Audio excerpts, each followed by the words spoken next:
Hey there, Friday Night Movie listeners. Here we are with part 2 of our Avengers Endgame special. We pick up right where we left off. Lily is asking which characters die, so I can't warn you enough. There are a ton of spoilers coming, but it is a lot of fun, and we hope you enjoy.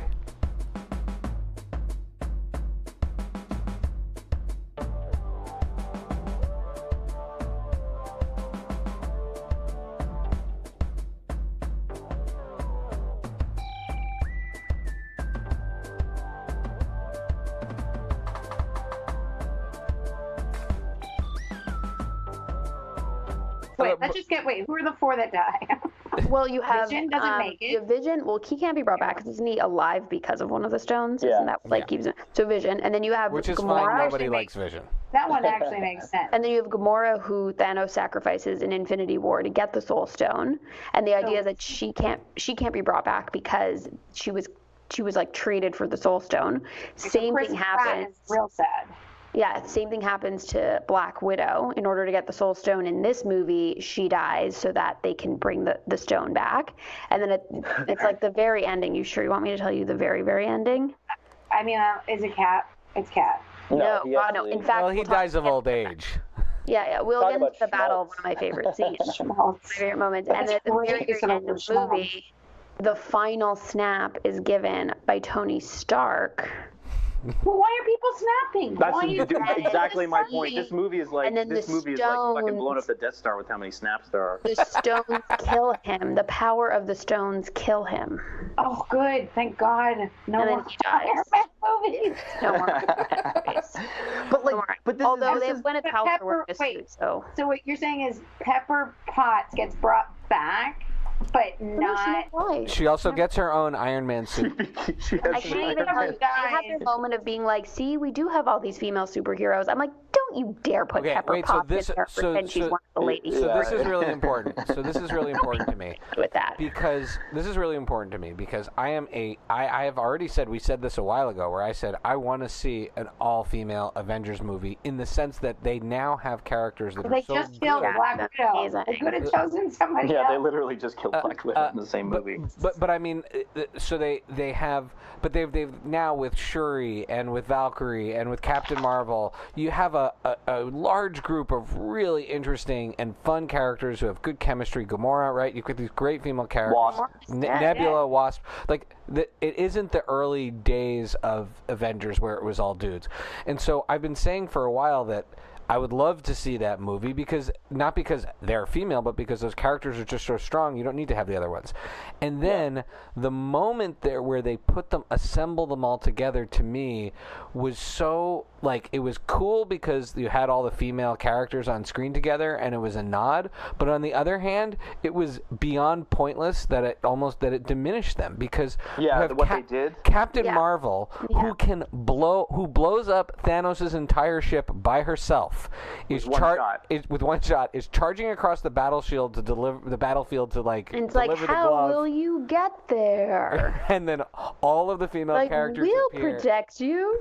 and I'm like, really? Captain Marvel needs Wasp's help? I feel like, I thought what the are same the rules, thing. people? Now, I 100% agree with you. It made me cringe. And then I also cried. But it for sure made me No, but that's what I mean about the diagonal horse. It's a great moment that is unearned. It's a great moment. But wouldn't it have been great if they said, we'll protect you, and Captain Marvel's like, I mean, if it makes you feel better. Yeah, that would have been much better, or directed them somewhere else, because Captain Marvel, their characters should not exist just to protect Captain Marvel, who doesn't need their protection. That's the whole point of having these characters, is that they can take care of themselves. They're heroes in their own right, and they make up for it a little bit at the end. But that could have been such a if that moment had been earned, it would have been great. But instead, it's like this. It's like this side moment. Now I'm gonna go bold with the battle scene though.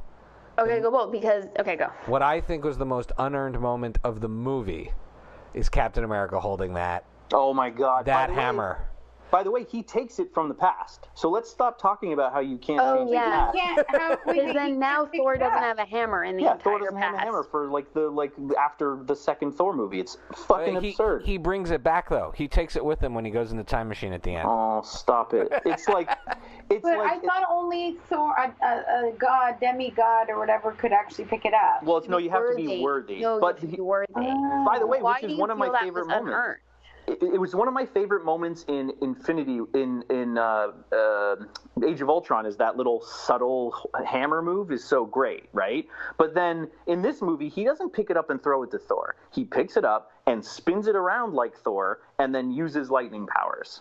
So like, I don't mind that Captain America can lift the hammer as some huge Hail Mary move, but he's not Thor. That just doesn't work. Yeah, I agree with you. The fact that he was channeling lightning was absolutely ridiculous, and it undermined Thor's as like the god of thunder. Because that was the whole plot of the friggin' Ragnarok. I did love that he could wield the hammer and that he was able to call it because he's worthy.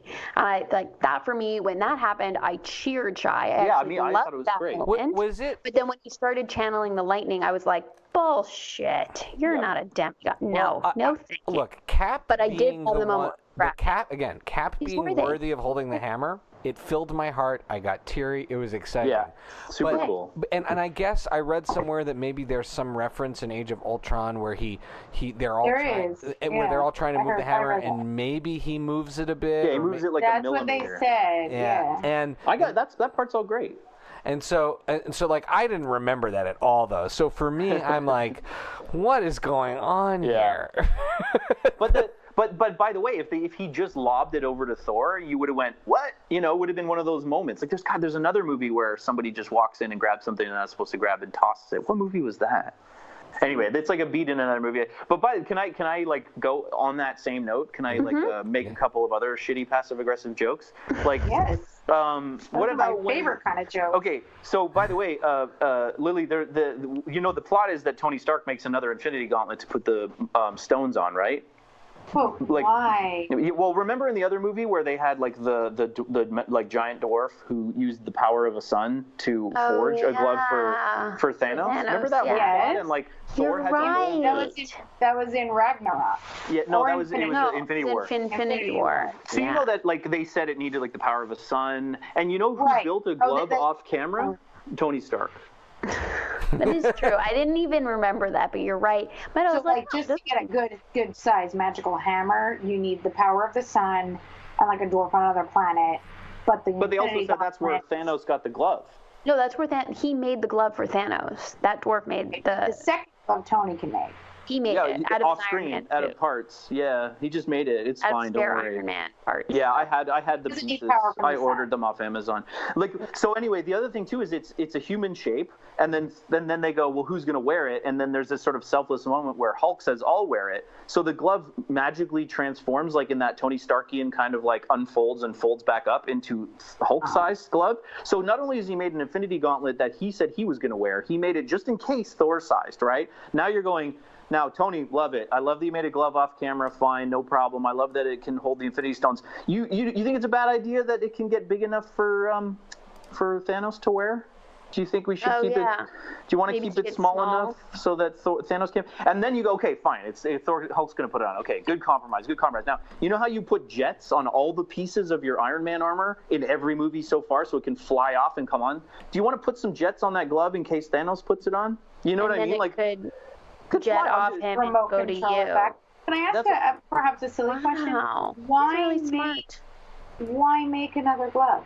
Exactly. Why can't you just make fucking braces and put the gloves in your braces like you know what I mean? Like diamonds in your teeth.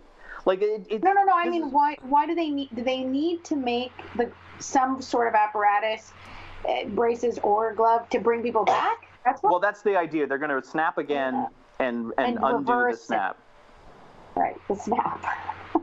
But this is what I mean is like they should just be able to like hold, like, can't they make like a fist with all the jewels and go come back? Like, it's not about a glove, it's not about a snap. And so Tony brings everybody back and like accidentally kills himself? No, it's so here's one thing Hulk that snaps his fingers. Here, I'll just say, let me jump in here and say one thing they establish is that you have to be of a certain level of strength and like cosmic strength One thing to destroy the world. Well, no, because They just Thanos established one thing. is a borderline cosmic being. He's right, and Right. Hulk is that level of strength, and it almost kills Hulk. Hulk's whole side of his head gets melted when he does the snap. So the idea that a regular mortal like Tony could perform the snap and survive, they had been hinting at. Now, one of the odd things though is that Thor, we haven't even talked about Fat Thor yet. I know we haven't gotten into it. But Thor, Talk who's this about incredible, who's Thor. supposed to be this hero, who is a demigod and is at least as strong as Hulk, could have also been a candidate, and they just decide he's not emotionally ready to give him the glove. Stupid. Which is By the way, them saying talk that about for plot Hazar. reasons. Now you've like messed with my head, because I'm like, why didn't they just say, well, for plot reasons, we can't have Thor be the one to do the snap because That's what they did. Instead, No, they they make did do him that. literally like so emotionally fragile. Lily, he's like he gains a ton of weight, and he has this huge beard, and he cries all the movie time, with the and Big he has like Lebowski. no courage. No. They Big literally call him Thorbowski. Lebowski. They call him Lebowski in the movie, and he's dressed like. Yep. There's Oh, and also, by the way, one of the things he does when he powers up at the end is just snaps his fingers, gets struck by lightning, and his beard braids itself. his beard braids, but he doesn't get thinner. Does he lose weight? No, he Can I get doesn't. the growth? Still very large Thor. By the way, does that mean Thor has to do push-ups? And I'm not joking about You're that right, question. right. Does That's a work out. demigod not have like demigod metabolism? Like, I Like, I know. thought the whole That's point was what he I thought. drank beer That's like like crazy. a fat Superman. Well, Fat he Superman doesn't work. He was also fighting bad guys and running around like crazy. Now he's just playing video games, drinking beer. That's what But that's what I'm saying. So, like, does he have to lift weight? weights? So Yeah, he has it's to like- lift weights. Well, he was just living a more active lifestyle on Asgard before, and now he's just around What playing you're video games. saying is Thor eats his feelings. Yes, no, they That's literally. literally what they say. Is New Asgard on Earth? Yeah, that's what yeah, they're saying. it's just like It's some in, like, town Finland. yeah. Not gonna work out well for anyone.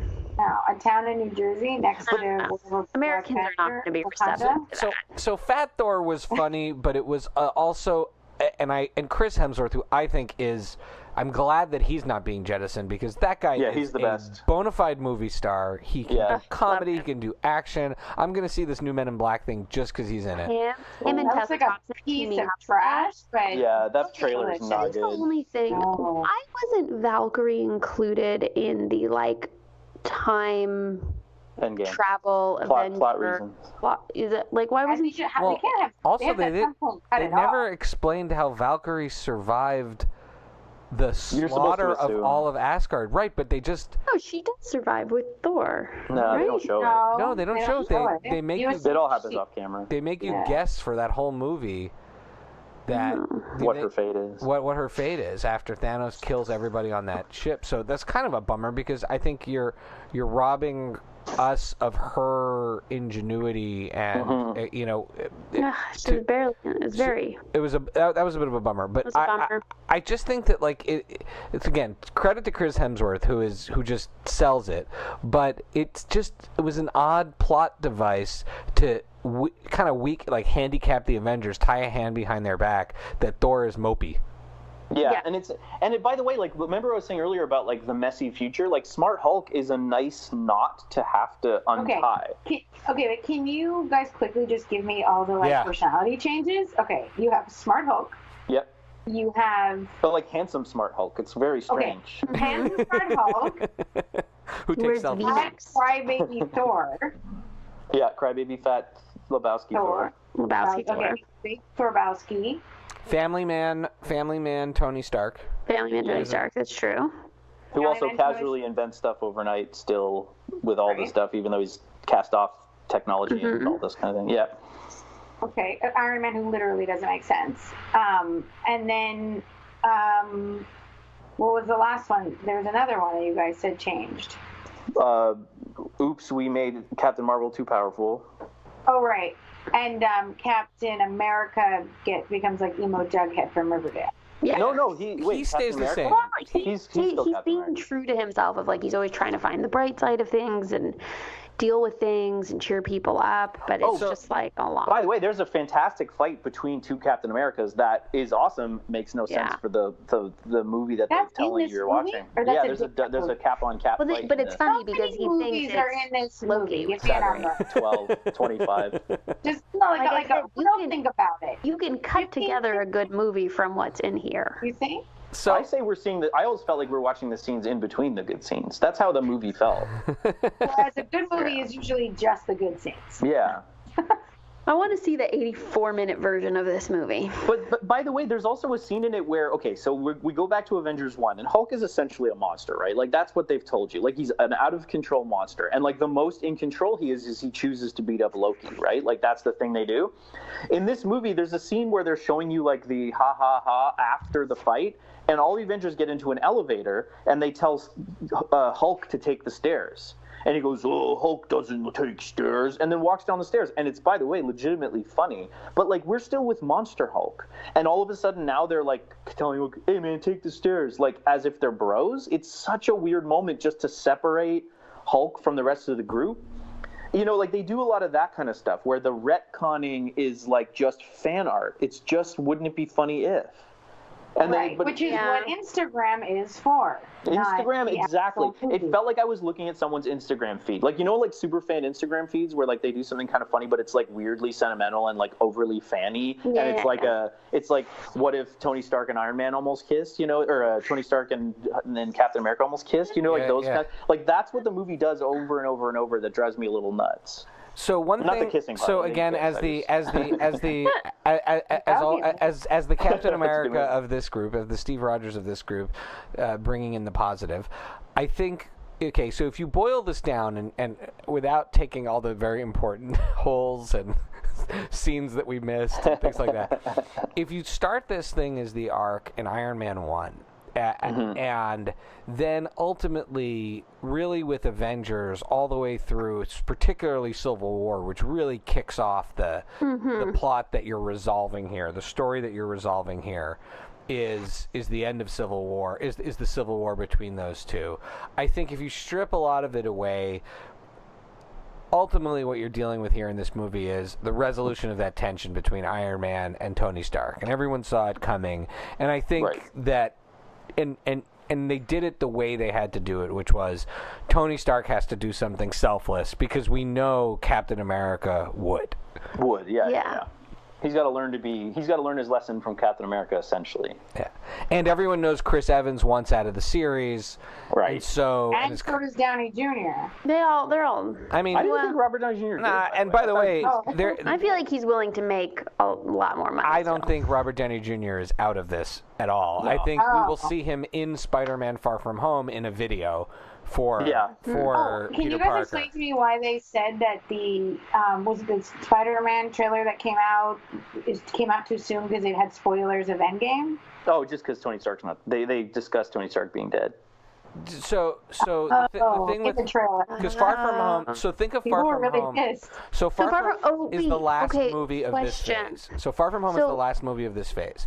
So this takes place. Far From Home takes place after Endgame. And But even though 5 years have passed. Well, this is the whole thing.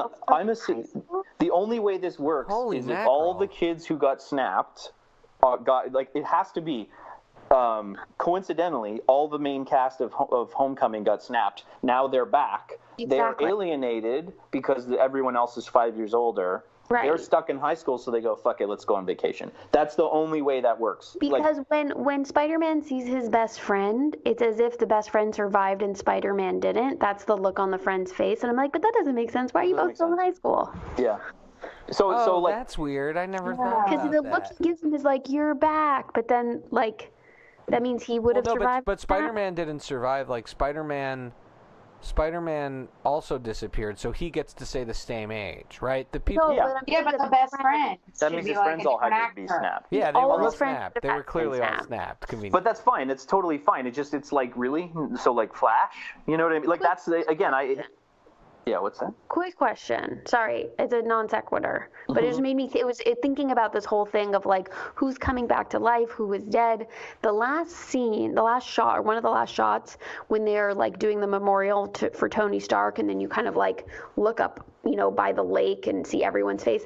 That's like a composite, right? They weren't all there. That looked like a really weird shot. That looked like a really weird shot. It looked like people were CG'd in there. I've seen on Samuel Instagram. Jackson was standing. The battle scene. There's a battle scene where many of them were there, and there's those Instagram videos of behind the scenes. But they were definitely not all at that funeral. They weren't even. They didn't even look like they were in the same depth. Yeah, I'm not sure about that one. To me, that looked. Sorry, we have to look that up. That looked like a weird composite to me. I think it looked like the people for each movie, just as a side for whatever new movie they're filming. They're like, okay, now we need you in some black suits. Look sad. They all had to shoot on their phones in like their spare room. Exactly. It was self-tape. Okay, we have been doing this for a while. I want to be respectful of everybody's time, and I would just let's talk about. By everybody, you mean like the public? The people listening. To be honest. I'd love to know as we wind down. Becky talked about MVPs.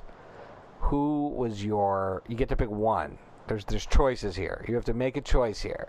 Who was your MVP Obviously, of Endgame? Fat Thor. I haven't seen the movie.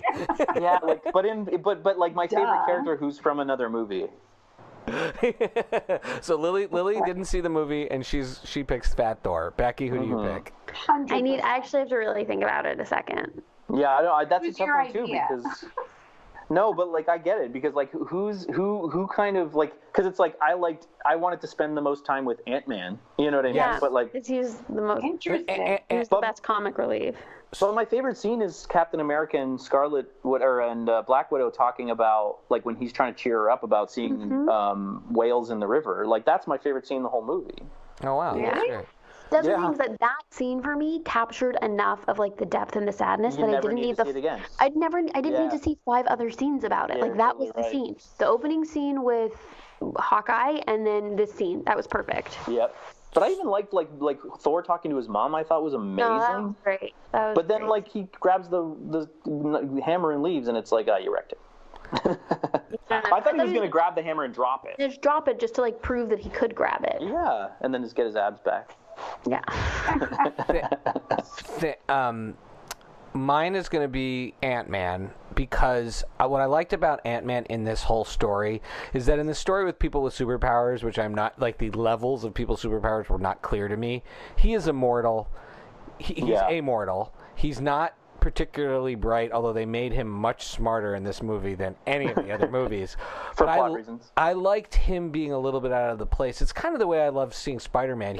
In the group, he's like an underdog within the group, and I really love that. And I think Paul Rudd, who is probably one of the most difficult to imagine in the superhero world, did a really nice job. Well, he's also the audience avatar, which is so great. Ooh, cool, Captain America. Oh, that's yeah, such a great dynamic. That's totally right. Audience avatar. I like that. Is that a thing? Is that a term? Did you just make that up? You talk about like Luke Skywalker is kind of the audience avatar in Star Wars, Oh, that's why I love Luke Skywalker.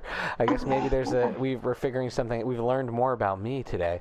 My honorable mention goes to Hawkeye because I loved seeing insane murderer Hawkeye. I was going to say I feel like my MVP. I mean, you guys know I'm a Captain America for life. Evolution for someone too. Yeah. Insane murderer. Hawkeye. Mm-hmm. Yeah, I'm Captain America for life. I feel like Hawkeye's chopping up bodies at the beginning of the movie. Hawkeye really again seeing what happens to people when they lose everything. You really see that transformation in Hawkeye, and again because he's totally mortal, the stakes are very different for him. Yeah, for him and Black Widow, they have very different stakes than everyone else, and so. I think that makes him surviving the battle and everything kind of more exciting to watch. And then he just has very high stakes as far as getting his family back. So. And you know what else on that I think is really important is he became a crazy psycho murderer who lost his family, but he still made time for hair products. Oh yeah, his hairdo was amazing. Was That's fascinating. It was literally like, I'm gonna go murder some guys today, so I want to use the #1 clippers, and this hair paste is fantastic. We're not barbarians. And who's the LVPs of people? I think everyone. Captain Marvel via being sidelined. Not because she wasn't great, but because they like just didn't whiffed write on that one. In this movie, she's an LVP because she does nothing, is what you're saying. Not because she's not Or great. she does so much that you're like, why wasn't she there the whole time? But I can't give her an LVP. You know By the who way, my LVP is? My LVP, is Pepper Potts, because she seemed very okay with Tony Stark dying. She was like, it's okay. I mean, it relieves a lot. She's like, I'm fine with it. It relieves a lot of stress for her. She gets the whole company, and she doesn't have to worry about him coming home. And she's a kid, and then she's like, all right, great, you're done. By the way, all is forgiven if this turns out that the entire thing was set up by her so that she could get all the money. Amazing. It was an insurance scam. But you know what else on that too? Like my wife. She's like, Tony, snap the glove. Come on, she's like, hey, Thanos, you don't know me, but when in the beginning of the movie, it was like they had a lot of scenes with Tony and the kid, and it was like it just felt like Gwyneth's scheduling issues. Like that movie, the first half of the movie felt like, really, the mom's not here for this? The mom's not here for this?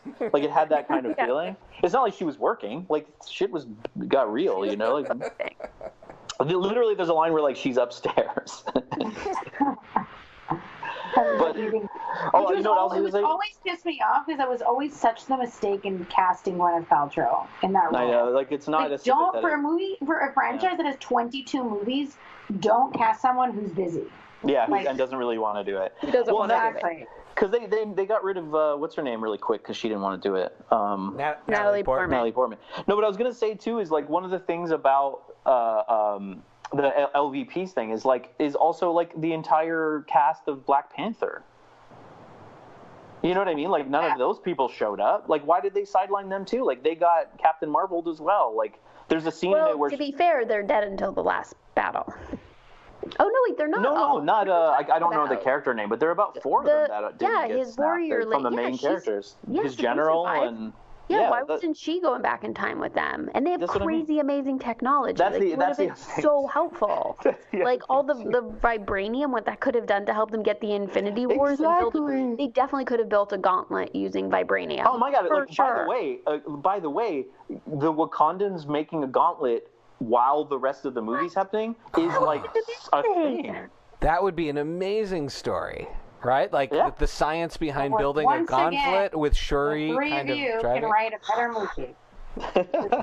Don't worry, we could have still found a way to kill Tony Stark. I'm sure of it. I'm sure of it. By the way, are you getting some kind of indication of how annoying I am in the writer's room? No, I feel like everyone should just hire you to consult in the writer's room. Like, think about the better movies you would have. It's better. I gotta tell you, Mike, the next time I'm executive producing a superhero movie, I will make sure you are hired as a consultant. I started. And you're like, okay, guys, if I don't get murdered, let Mike Roberts turn this ship around. Yeah, this is my the Russo brothers. I mean, I think we should close on recognizing that the Russo brothers did do something that no one else has been able to do, and they changed the entire dimensions of the superhero movies. Second, I think this movie once again proves that they put all the ideas in the movie. Yeah, it's true. There's no bad ideas. Right. This is a safe space. Right. It is they the still safe space, failed to have Mike Roberts as a consultant to just come in at the end and just keep only the good ideas. But listen, as much as I love a compliment, and I'll keep them coming, but the reason I feel this way about Endgame is because of how I think absolutely they succeeded with Civil War, Winter Soldier, and you've seen them make good movies. There are really, truly some awesome movies, and I do agree that overall it's quite a feat. Like when you look at the whole landscape of them. I love that seeing this movie with all its flaws, though. I mean, this is another thing that's great is that you can see a movie have its flaws, but it still immerses you and makes you love it. That Becky went back and started watching all the movies that I've been trying to get her to watch over the years. No, in preparation, I watched Civil War last week, thinking like people talk about how this is like an important one and a good one. And I watched and I was like, Spider-Man makes sense. Infinity War makes sense. Yeah. exactly. This one is definitely going to make more. So that, and then my friend and I had plans to see Captain Marvel and Endgame, and he insisted that we had to see Marvel first, which is not a bad choice because now then I could be annoyed during Endgame, and it was a great movie. And then after Endgame, I was like, well, now I got to see Doctor Strange. So, wait, you haven't seen it yet? No, I had never seen it. You've seen you're gonna like it. Yeah, I like it. You've seen Ragnarok, right, Beck? Of course. I saw Ragnarok. By the way, Ragnarok's the best one. Yeah, it is the best one by far, hands down. Is there guys didn't really mention Guardians? Is there going to be a Guardians 3 or not possible? Yeah. Well, by the way, Fat Thor is definitely a character in Guardians 3. Yeah, does that mean there's no more Gamora? No, it's actually going to be called. It's about getting Gamora. It's going to be a play on the search for Spock. It's going to be the search for Gamora. They end on two really great notes for Guardians, because the Guardians play almost no role. Although I really enjoyed that Nebula played a big role, because in the actual Infinity Gauntlet original story, Nebula is a totally different character in a lot of ways, but she is critical to the unraveling of the Infinity Gauntlet in the original, and I love Karen Gillan as Nebula. So I'm glad that they didn't stuff her into a corner. There's someone who they didn't stuff. I mean, not everything made sense with her, but she's Thanos' daughter, and they made her very relevant, and they gave her a really strong role. And to me, that was a great element of it. But they end the Guardians of the Galaxy bit with Thor joining the Guardians of the Galaxy and calling them the Asgardians of the Galaxy. Yeah. and what's his name? Peter Quill hating it. Yeah. But by the way, that's another thing too, where it was like, did Chris Hemsworth and what's his name, Chris Pratt, get final cut? Because there's a kind of a funny joke where they're bantering a little, but it goes on forever. Yeah. Well, that's your commercial for Guardians 3, which, if those two are going to carry it, that's a nice way to do it. I guess so. They don't have to. I mean, this is what they've done that's amazing, is that they've demystified the notion that if you're going to see one of these stories, you're not going to. And this is the way comic books work, right? How many times does Wolverine team up with Spider-Man? How many times do you see, an X-Men character appear in the Avengers, right? This is kind of the way it's supposed to be. So the idea that Thor is in a single Guardians movie is terrific. Cool. And who wants to see? I mean, it's like Hulk being in Ragnarok. Yeah. Yeah, exactly. It enriches it. Oh. By the way, so where is the version of this movie? Where? Can I just say? I'll say the last thing if you're trying to shut me up. But where is the version of this movie where they snap and they're back on the battlefield in Wakanda, and then Bruce Banner gets knocked out of the Hulkbuster suit and the Hulk comes out. You know what I mean? And Thor shows up and he goes for the head. That was, I know it's maybe obvious, but I tell my son bedtime stories every night, right? About a toad and a fly. And the ending of the story is always that the toad is allergic to pickles and he eats pickles and barfs. And I think the rest of the story is Is this an original production of Mike Barber? This is me. Oh shit, I gotta tell him a story. So, every story is different. It's like one time he's riding a bike, but as long as he barfs at the end, everything's fine. And I feel like we all have that little kid in us where we want the movie to give us what we want to do. So if you made an Avengers movie, it's called Avengers, the best one ever, and then you watched it and there's no Avengers, you can't go, I subverted your expectations. You're an asshole, right? Which is my problem with Last Jedi. Right. So maybe you guys need the group therapy. But that's the thing is why not have the snap and do it over, and then have Tony Stark die, and then blah blah blah, and then blah blah blah. You know what I mean? Do it the way you want to do, same ending of the movie, but why not play it again? That's the movie you set up. But the snap happens, by the way, and there's a 7 or 10 minute wait for everyone to show up, and essentially, I'm not joking, Doctor Strange waits to introduce the Avengers at the most easiest point in the movie. So doors in space open up 10 minutes later and all the Avengers walk through that were unsnapped, and it was literally the time was taken with Doctor Strange going, hey, I've got all these guys. You got them? Yep. Okay. And they're on walkie-talkies. All right. Now, at the same time, we're going to open all the doors and walk through, because if we come at different times, it's going to look weird. That's the plot of the movie. They show up in such a theatrical way that is just convenience. Although it didn't give me, it gave me chills. Okay, of course, but it's like lizard brain, though. You know what I mean? It's like it forces you to like the movie in that moment. Fair enough. Correct. All right, that makes a lot of sense. That sums up the movie a lot of ways. All right, let's segue from the Avengers, and let's just as we close out, or before we close out, is there anything anyone wants to recommend that they're watching? Or Mike, I know you're not always able to talk about what you're working on, but I don't know if there's anything in particular you want to encourage people to watch, whether it's yours or somebody else's. Unsolicited, I think Rise of the Teenage Mutant Ninja Turtles is a fantastic show on Nickelodeon, and everyone should be watching it. I'm not saying that for any reason other than it's such a great show. Go watch it right now. Awesome. Also, big Ninja Turtles fan. Big Ninja Turtles fan. Big Ninja Turtles fan. Totally not anything to do with what I'm doing. But can I ask you guys a question with Cobra Kai? Yeah. Yes. Okay. I was unprepared for how much punching and fighting as the solution to the problem there is in that show. I don't know if you got a chance to listen to our last episode. I did. I listened to the last one. The one I thought I listened to last week. Maybe I missed. No, in fairness, we put out like 4 episodes last week because we kept having to do. But Cobra Kai's a big subject. I heard all the Comic-Con stuff with those guys that you did. Yeah. So no, we did there was a Cobra Kai one that came out yesterday, but not with a lot of fanfare. Where I make 2 specific points. One being that this is not a show for kids because the last season and the last episode of last season, like fully, even though they're teenagers, the way Riverdale is not a show for kids, I'm assuming. Right. And so there's that. Then but no one goes to jail. Right. Yeah, they should all be Jimmy. Brings that up. Becky was like, at the end, there should definitely have been more police because they're pounding each other in school. There were multiple crimes being committed. Yeah. But also, I don't know why this bothers me so much. If this was a Taken type movie, or even Avengers or whatever, you just roll with it. But seeing kids with no gloves on. Yeah, and no protection or anything, punching each other in the shit out of each other, knowing full well that not only would there be people would have their nose broken, but anybody that punches somebody without a glove, who's a kid especially, who doesn't even know what they're doing, or multiple punches, you break your hand.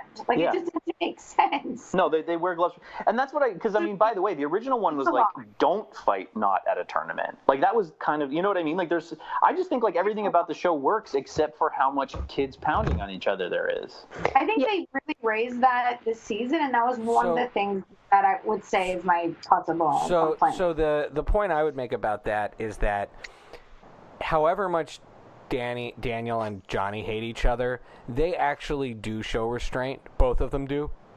Yeah. At different times. And I think one of it's a TV show and they want it to be fun, and as much as this is a drama, there's a certain tongue-in-cheek element to it and self-awareness that is part of what they have promised the viewers. But I think the other thing is that part of what we're seeing is Daniel and Johnny failing to a degree as senseis because they've learned all this control in their own ways, but they've let the monster out of the cage with these kids that they're teaching and using and getting involved in their own sort of Capulet Montague blood feud. So yeah, Daniel and Johnny, when they sit down at the table, are kind of civilized, but then they've been teaching all these other lessons and building this paranoia between these two groups, and that's why the kids get out of control. Now that being said, the fighting is also the fighting is quite updated from the parking lot fight of the first Karate Kid. Right. Where it's one punch or two punches max. But do you think that's going to become an issue though? The ramifications of. Yeah. Well, have you finished season 2 of Karate Kid? No, I haven't. So season 2 of Karate Kid has very, very, very, very harsh consequences for the fighting getting out of control. Okay. All right. Okay. Upsetting. Becky was the most emotional, but very upsetting consequences. Very upsetting. Okay, because it's a bit cartoony in the. It's very traumatic. I feel like what happened in the ending is actually quite traumatic, and that better be dealt with in season 3. How messed up it is. It escalates and it escalates and it escalates where like, the kids not take the beef too West far. Side Story, but like it gets, a bit. TBD. Could be. And so I think I think they are going to have to learn that lesson, and now the kids have learned it in a horrible way, and and the parents have learned it in a horrible way. I don't know how dark they're going to take those consequences, but they make you feel at the end that the whole last episode is this huge rumble at the school, and you're actually like biting down, nervous, because you're like, oh my goodness, this is going to go too far. How far are you into it? Into the season? Me? Oh, only a few episodes. I can't remember the last one I saw. So then there's more fighting. So then, but I'm more asking because I hope that becomes a thing, because right now I'm a little bit like, it's feeling like a cartoon. It will continue to feel like a cartoon, and at the very end, there's like some more serious consequences to it. It's a little cartoony, but they set you definitely. up to feel the consequences in season 3. I also think if they go more than 3 seasons, there's a natural arc I think that would end in season 3, and then if they're going to be fighting, then maybe they pull a little Karate Kid 2 thing, right? Like Daniel's enemy in Karate Kid 2 is like a bona fide gangster who hurts people and kills people, right? Yeah. So I think at a certain point, maybe they'll have to become superheroes, but vigilantes. Yeah, exactly. They'll have to become. Did you get to the part where Johnny doesn't know how to use the internet, and did you want to hit yourself? I don't know. Listen, I feel like, by the way, if you read that scene as him being sort of like, ooh, contrarian, then I'm okay with it. You know what I mean? Like, I think he does know, but he's like anti-society. No, he's like, oh, what am I, a nerd? You know? That's totally his character. He's literally like, oh, sorry, I was going to learn to use the internet, but, I like girls. Like, he's one of those guys. Yeah, that's totally his character. That's really funny. Okay, Becky, you watching anything? Yeah, when I'm not watching superhero movies, I'm watching the full contact sport of Great British Baking Show. After I had a lot of issues going into season 5, it took me like well over a year to watch it because they changed the hosts, and I was very anti the new hosts. But I've come around to them. I actually quite like them. Not as funny as the original, but still enjoying Miss Mary Berry terribly. But that's another story. So I'm working my way through season 5. Yeah, she got snapped. Working my way through season 5, and watching with me is no joke. There's a lot of shouting. There's a lot of predictions. But I'm having a good time. Even Vlad has come around to be like, it's a pretty good show. I'm like, yeah, I know, it's the best show there is. So, Great British Baking Show, seasons 5 and 6 on Netflix, crushing it. And are you guys watching Barry? Oh yeah, I'm very behind. I only saw the first couple eps, but we're kind of going through our binges of like Veep. We'll probably do Barry this weekend. Yeah. Barry may be the best show on TV right now. So that's a bold comment, and we'll have to come back to that because I feel like Barry season 1 was so good, and the ending was such an impressive moment and decision that I actually, Becky and I were talking about this when we were in LA. I'm like, do they even need a season 2 of Barry? Have you seen season? No, I haven't seen season 2 yet. Okay. So if you're telling me that it's so good, then I'm blown away, because I was worried about a season 2 of Barry, because I'm like, what exactly are they going to do? Season 1 is pretty. Here's the thing: season 2, episode 5 is so good that I think it's one of the best TV episodes I've seen maybe ever. And it's for none of the reasons that you think. Okay. All right. That's awesome. I'm excited. I mean, I think I've only seen the first 2 eps, so we'll be catching up. And Lil, what are you watching? I finished all of The Last Kingdom. Ooh. So is the show over? Is the show over, or are you just caught up? No, they're filming season 4 right now. And Lily, it feels like there were 9 seasons of this show. It feels like there were 9 seasons of this show. 3 seasons, and it was excellent.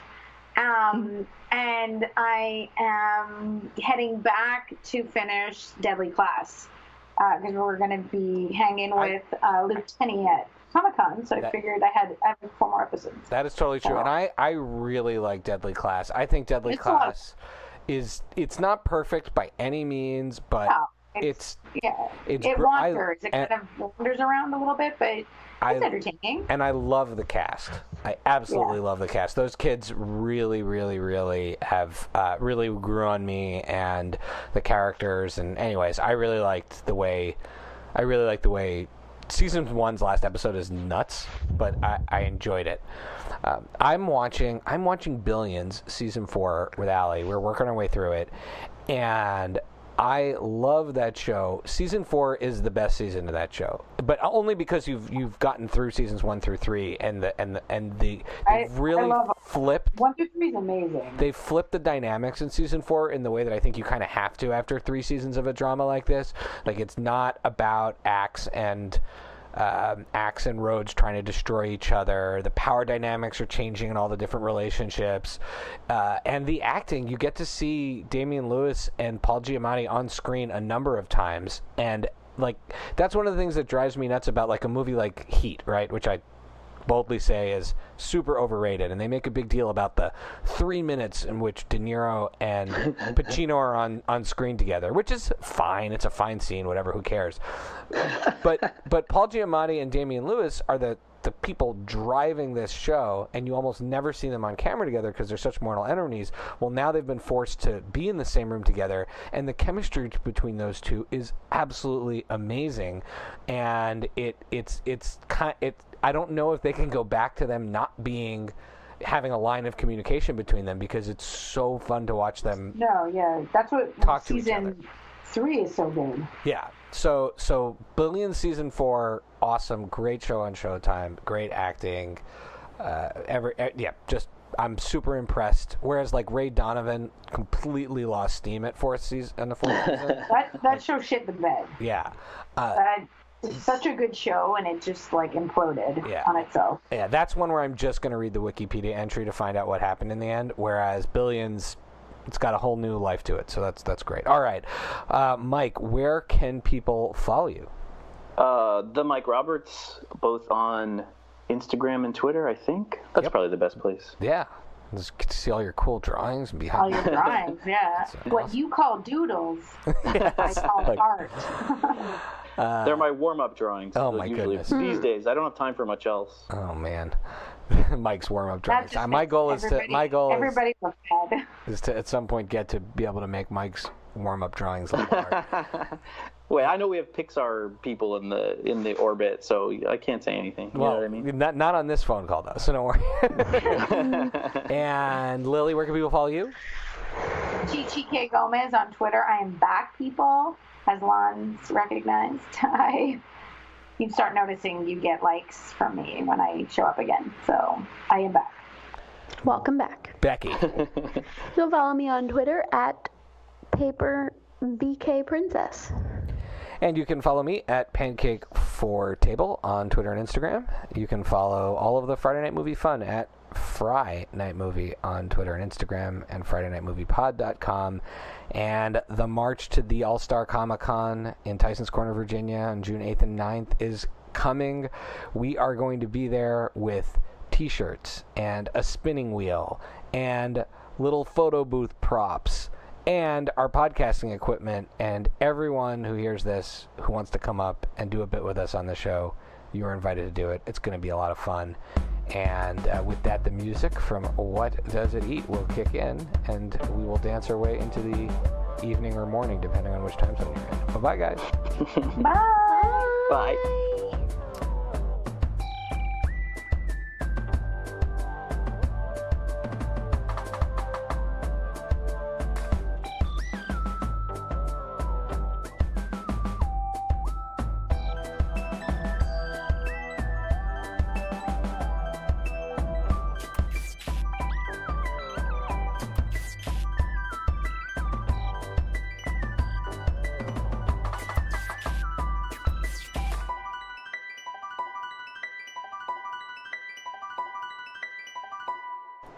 Like, even if you're not sure, like, you can't see it through her eyes. That's a good point. Oh, that's a deep artistic comment you got there. I can't. Whenever when Vlad draws me, I always come out looking like a monkey. It's terrible. It makes me so angry. He's just not allowed to draw me anymore. He's just being passive aggressive. Yeah, no, it's his way of getting out of drawing me, because he's like, see, I don't do a good job. Well, listen, I also understand the pressure of like getting that. Like, I don't like it when my mom asks me to draw her stuff because I feel like I can't. Like, it's too sentimental, you know? Like, it's like a weird thing. So maybe it's that. Yeah. Maybe he loves me so much he can't draw me. That's what the I'm problem. saying.